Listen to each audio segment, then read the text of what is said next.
This is Chapter 11, Section 4. We're going to talk about diffusion and effusion and even get to Graham's law of effusion with an equation. We did briefly talk about diffusion and effusion earlier in Chapter 10. So as a quick reminder, diffusion is the gradual mixing of two or more gases due to their spontaneous random motion, and effusion is where gas is confined in a container, randomly passes through a tiny opening in the container. So for diffusion, we talked about opening up a perfume bottle and you would be able to smell it throughout the room, whereas effusion, say you had a puncture in your tire and the air is escaping out of that tiny hole. So Graham's law of effusion, we have us an equation here that we're going to be looking at. The rate of effusion and diffusion does depend on the velocity of the gases. So if we go back, kinetic energy, that equation is equal to 1/2 mass times velocity squared, which is what you see right here. And then if you want to compare two different gases that are at the same temperature, this is the relationship that you have. So again, the capital M they're using is going to be for mass, the little v is velocity, it's squared. Sub A would be for gas A or substance 1, B would be for gas B or substance number 2.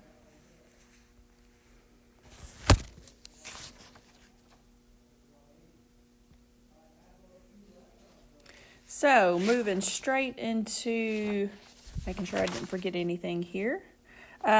Moving straight into this equation, we're turning it around for us, but that equation that we just looked at,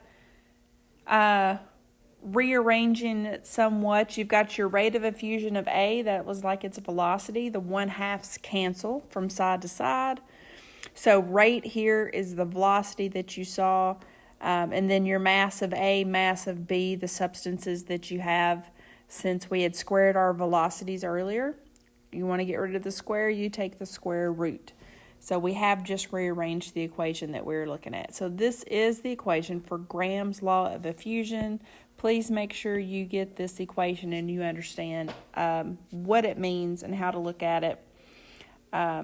Again, the effusion of the gases at the same temperature and pressure are inversely related to the square roots of their molar masses. So, rate of effusion is inversely related to the square root of their molar masses.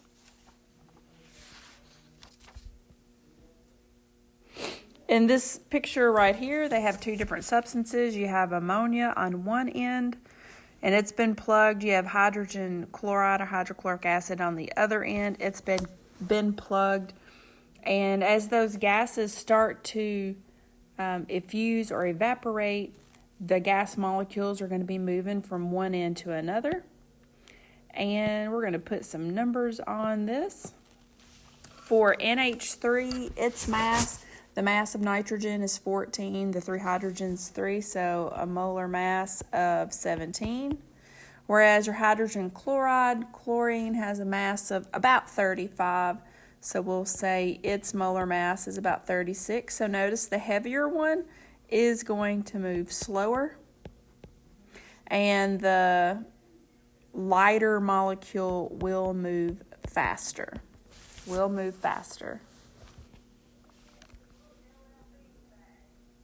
So let's go work out a quick example, and you'll have variations of this throughout the classwork that we do. Compare the rate of effusion of hydrogen and oxygen at the same temperature and pressure.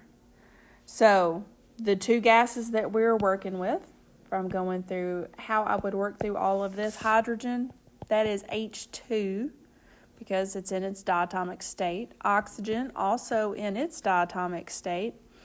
And if it wants you to compare the rate of effusion of each of these, then our equation that you initially have, it was the rate of A over the rate of B. Instead of using A, how about I go ahead and put hydrogen, and the rate of B is oxygen equals the square root, the mass of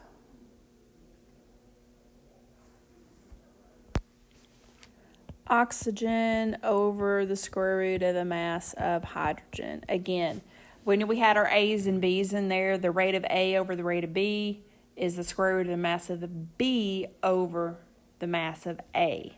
So, yes, those two are flipped around. And with this particular question, we're only going to be able to have two different known pieces of information. The mass of oxygen is going to be 32 because 16 times 2 is 32.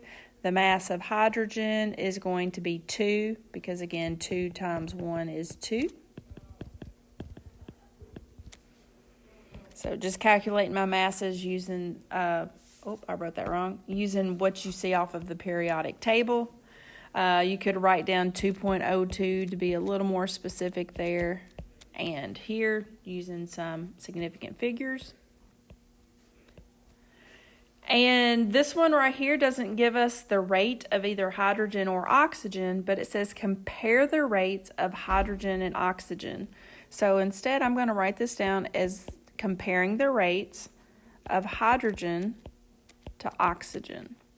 And that rate, whenever you calculate it, the rate is going to be equal to 3.98 with this setup, meaning that hydrogen effuses 3.98 times faster